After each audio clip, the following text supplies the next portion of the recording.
ولا تجسسوا، تجسس نہ کرو۔ اب تجسس کیا ہے؟ چھان بین کرنا، تفتیش کرنا۔ ظاہر بات ہے کہ بعض معاملات میں تو یہ ہماری ضرورت ہے، تجسس سے تو ظاہر بات ہے کہ کوئی چارہ کار ہی نہیں ہے۔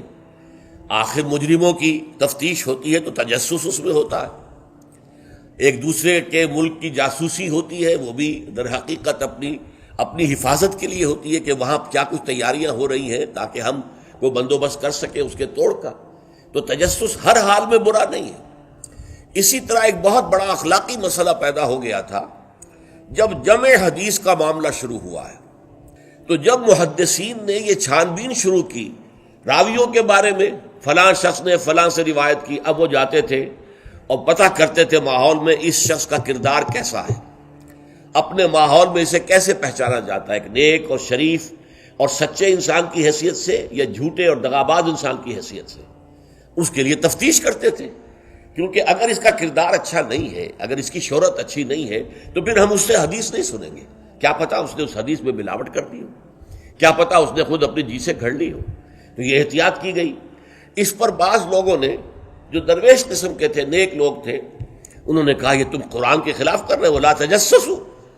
قرآن تو کہتا ہے کہ تجسس مت کرو، لوگوں کے حالات کی تفتیش و چھان بین نہ کرو۔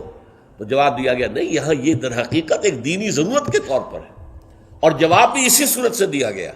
وہ جو آیت ہم پڑھ چکے ہیں، یا ایھا الذین آمنوا ان جاءکم فاسق بنبأ فتبینوا ان تصیبوا قوما بجہالۃ فتصبحوا علی ما فعلتم نادمین۔ یہ آپ کو معلوم ہے کہ یہ آیت نمبر 6 ہے اسی سورہ مبارکہ کی، ہم پڑھ چکے ہیں۔ اہل ایمان، تمہارے پاس اگر کوئی فاسق آدمی، غیر متقی آدمی کوئی خبر لے کر آئے تو تحقیق کرو، چھان بین کرو۔ ایسا نہ ہو کہ تم اس کی خبر لائی ہوئی خبر پر اعتماد کر کے کوئی اقدام کر بیٹھو، کسی گروہ کے خلاف، کسی قبیلے کے خلاف جو ہے حملہ کر دو، اور پھر بعد میں تمہیں پچھتانا پڑے کہ خبر تو غلط تھی۔ تو اس دلیل سے پھر محدثین نے کہا یہ ہمارے لیے ایک دینی ضرورت کے طور پر کہ احادیث نبویہ سے شریعت کے احکام نکالے جائیں گے، تو ہم دیکھ لیں جو حدیث پیش کر رہا ہے اس کا کردار کیا ہے، اس کی سیرت بھی ہے کہ نہیں ہے۔ اسی لیے ایک بہت بڑا علم انسانی تاریخ میں، یہ علم سوائے محمد صلی اللہ علیہ وسلم کی ذات مبارکہ کے اور کسی شخص کے بارے میں نہیں ہوا، جسے کہتے ہیں الرجال۔ یہ علم الرجال جو ہے کہ تمام جو صحابہ تابعین ان کی شخصیتوں کا پورا تجزیہ یہ کر دیا گیا۔ یہ سارا کام اس لیے کیا گیا ہے تاکہ معلوم ہو عن فلاں عن فلاں عن فلاں عن فلاں، اس پوری چین کے اندر کہیں کوئی شخص ایسا تو نہیں ہے کہ جو قابل اعتماد نہ ہو، تو اس کی پھر وہ حدیث صحیح نہیں قرار پائے گی، وہ مستند نہیں قرار پائے گی، اسے کہیں ضعیف احادیث میں لے آئیں گے۔ ٹھیک ہے، یہ ضعیف ہے، اور ضعیف احادیث جو ہے وہ اخلاقیات کے بیان میں استعمال ہو سکتی ہیں، لیکن ان سے کوئی شرعی حکم نہیں نکالا جا سکتا۔ شرعی حکم کا استنباط جو ہے وہ صحیح اور پختہ اور مستند احادیث سے ہوگا۔ تو یہ ہے تجسس کے بارے میں۔ البتہ جس چیز سے روکا گیا ہے وہ کیا ہے؟